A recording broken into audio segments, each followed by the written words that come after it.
ఈ వీడియోలో rosemary leaves గురించి అయితే నేనైతే జెన్యున్ రివ్యూ ఇస్తున్నాను. అంటే నేను ఆయిల్ యూస్ చేశాను, ఇంకా వాటర్ కూడా. నేనైతే 2-3 మంత్స్ పైనే అవుతుంది. నాకైతే చాలా స్కాల్ప్ మీద అంతా హెయిర్ రీగ్రోత్, బేబీ హెయిర్ అంతా అట్లా ఎక్కువ అనిపించింది.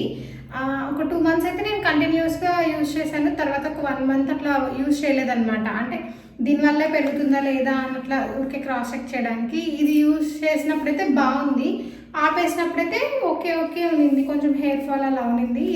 ఇది యూజ్ చేసిన తర్వాత నాకు హెయిర్ ఫాల్ కూడా కంట్రోల్ అయింది. ఇది ఫస్ట్ ఎలా యూజ్ చేయాలో నేను చెప్తాను. చేసే ప్రాసెస్ నేను దీన్ని ఎలా చేసుకున్నాను అనేది కూడా నేను వీడియోలో యాడ్ చేస్తాను. ఇది జస్ట్ ఇట్లా స్ప్రే బాటిల్ ఉంటుంది కదా, స్ప్రే బాటిల్లో తీసుకొని హెయిర్ ఆయిలీగా ఆయిల్ పెట్టుకోకపోతే చాలు అనమాట. మన హెయిర్ డ్రై ఉన్నప్పుడు ఇట్లా స్కాల్ప్ దగ్గర ఇట్లా స్కాల్ప్ మీద స్ప్రే చేసుకుంటే చాలు అనమాట. అంటే ఇప్పుడు మనం షాంపూ అట్లా జస్ట్ నార్మల్ వాటర్ పోసుకుంటే ఎలా ఉంటుందో అలాగే ఉంటుంది. అంటే జిడ్డు అవ్వడం అలా ఏమి ఉండదు అనమాట. హెయిర్ డ్రై అయ్యాక ఇంకా హెడ్ బాతింగ్ కూడా చేయక్కర్లేదు. నేను నార్మల్గా జడేసుకొని వెళ్ళిపోతాను. ఒక 10 మినిట్స్ అట్లా ఆరిపోతుంది ఇట్లా నేను స్ప్రే చేసుకున్న తర్వాత. అదే ఆయిలింగ్ చేసుకున్నప్పుడు ఇప్పుడు మనం ఆయిల్ చేసుకుంటాం కదా హెయిర్, ఇప్పుడు ఇవాళ హెడ్ బాత్ చేస్తాము అనగా ఒక హాఫ్ అన్ అవర్ ముందు నేను ఈ వాటర్ ఆయిలీ హెయిర్ మీద నేను ఇంతగా స్కాల్ప్ మీద స్ప్రే చేసుకొని నేను హెడ్ బాత్ చేస్తాను అనమాట. అప్పుడు కూడా కొంచెం హెయిర్ చాలా బాగుంటుంది. అలా ట్రై చేసిన ఈ వాటర్ అయితే నాకు ఇట్లా అంటే రెడీమేడ్ అండ్ బయట ఆల్రెడీ చేసినవి కూడా దొరుకుతాయి. నేను ఇదైతే చేసుకున్నాను, లీవ్స్ కొనుక్కొని. ఇదైతే నేను మీషోలో నుంచి తీసుకున్నాను, సెకండ్ టైం పర్చేస్ చేశాను.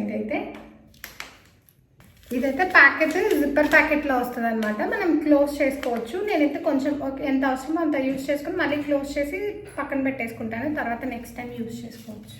ఇప్పుడు దీంతో నేను ఆయిల్ ఎలా చేశానో చూపిస్తాను, వాటర్ కూడా చూపిస్తాను ఎలా చేశానో చూడండి. ఫస్ట్ ఒక పెద్ద గిన్నెలో వాటర్ తీసుకొని ఇట్లా ఒక బేస్ కోసం ఇట్లా ఏదైనా ఒక మూత పెట్టాలి. అంటే సేమ్ డబుల్ బాయిలింగ్ ప్రాసెస్ లాగా. వాటర్ సరిపోకపోతే ఇంకొన్ని పోసుకొని అడ్జస్ట్ చేసుకోవచ్చు. ఇప్పుడు ఇంకొక చిన్న సైజ్ గిన్నెలో ఇట్లా కోకోనట్ ఆయిల్ తీసుకుంటున్నాను. నేనైతే వర్జిన్ కోకోనట్ ఆయిల్ తీసుకుంటున్నాను. నార్మల్ పారాషూట్ అయినా యూజ్ చేసుకోవచ్చు.